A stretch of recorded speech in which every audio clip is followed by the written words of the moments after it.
Oh, yes, it's Base Boxing Basement, Triple B. Make sure you like, and keep them haters away.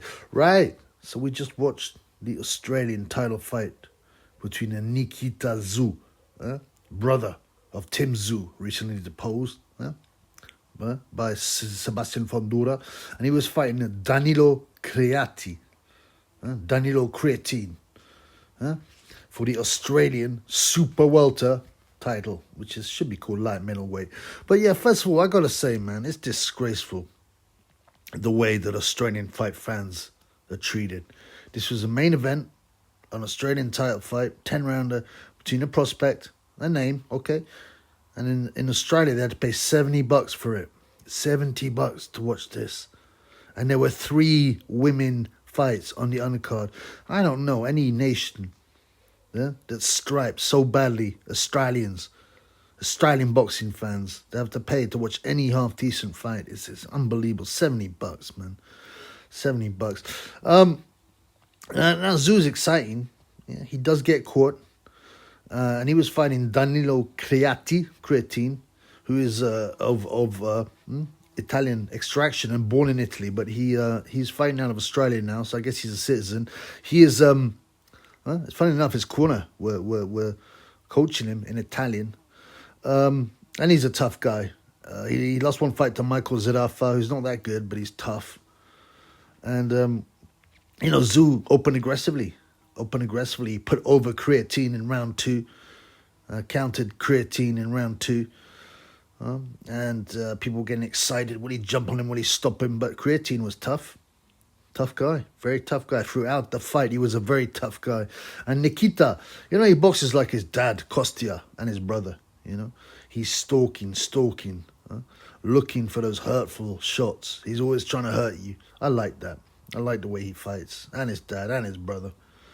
And the Italian guy's only got 1 stoppage out of 10 fights. That's 8 wins, 1 win, and 1 draw. And he couldn't. Nikita couldn't stop him in 2, but he hurt him. And he hurt him again in round 3.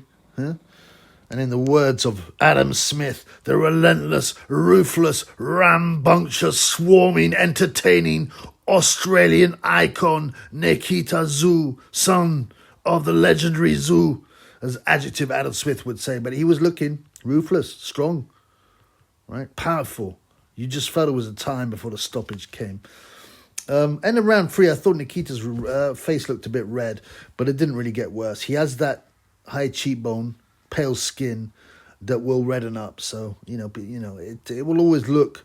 His face will always look a bit beat, especially as he's so aggressive. Yeah. And he's got nice shot selection, Nikita. Body shots, very aggressive, stalking. And throughout this fight, Danilo Creatine had his moments. And you'd expect that against an aggressive fighter because they're more open, they're easier to hit. But they never didn't have enough moments, And in the mid-fight, Tszyu was very, very much in control. Very much control. Like I said, Danilo would have the odd moment of success with a single shot, but he's no puncher. He did not have the firepower to hold off Tszyu.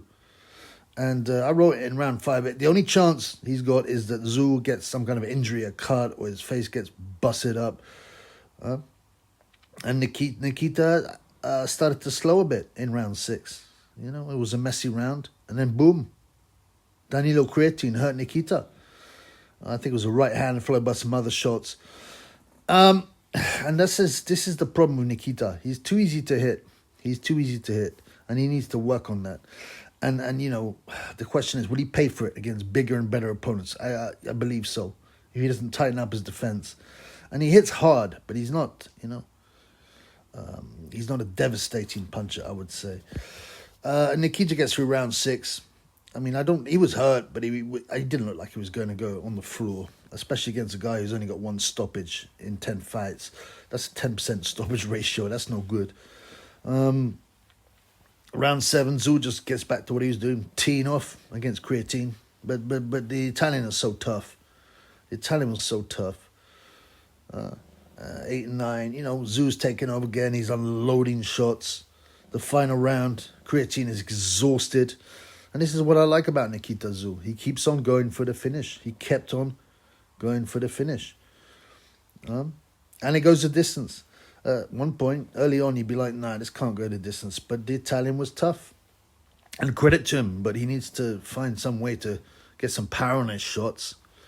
And you can always, people say, oh, punches are ball, not made well in some ways, but you can work on it. You look on any, right, you get guys, I've seen videos of guys who are like 5'8", white guys, right? And he could just about touch the rim in a basketball. But they continue doing these special, for about 3 months, they do these exercises. And before you know it, they're stuffing the basketball. Now, I use that analogy because you can definitely improve your power if you train in a more explosive manner. Stuff you eat, probably supplements, you know. But there are ways to improve your power. And creatine definitely needs a bit more power. For Nikita, well, the future's fairly bright. You know, it's fairly bright. You know, this was only his 9th fight, and he's Australian champion, which doesn't mean that much because Australia's just not that big a boxing country. It's always had tough guys, you know. Obviously, Tszyu, yeah, you got Kambosos, you've got Jeff Hitman Hardy in before, Jeff Fennick. You know, Australia's always had some good boxers, but it's not a massive sport over there. But you know, he's got 9 wins now, 7 by way of knockout, Nikita. And he's fan-friendly, you know. People are going to enjoy watching him. Now, the question is always with every fighter these days, can you move up to world level? And it's a bit early to tell. He is too hittable. He is too hittable and can be hurt, Nikita. And he's powerful, but he hasn't got that kind of that paralytic power that just lays people out. So I would suggest that he works a bit on his defense, a bit better. But I like the way he's aggressive. He comes forward, he stalks his opponent, and then there's a good future there. Will he be world champion? It's too early to say. Will he be world champion? I don't know. I remember thinking similarly about his brother, Tim. I thought he hasn't quite got it to reach world level, but he did. He did. Yeah, he lost his last fight. Very close one after a bad cut. But, yeah, it's pretty rosy for Nikita. Let's see how he carries on, man. Let's see how he carries on. I would suggest he doesn't leap straight into world class yet, that he keeps on learning this trade. I would suggest another 10 fights before he looks to at least challenge for a world title. Peace in the Middle East.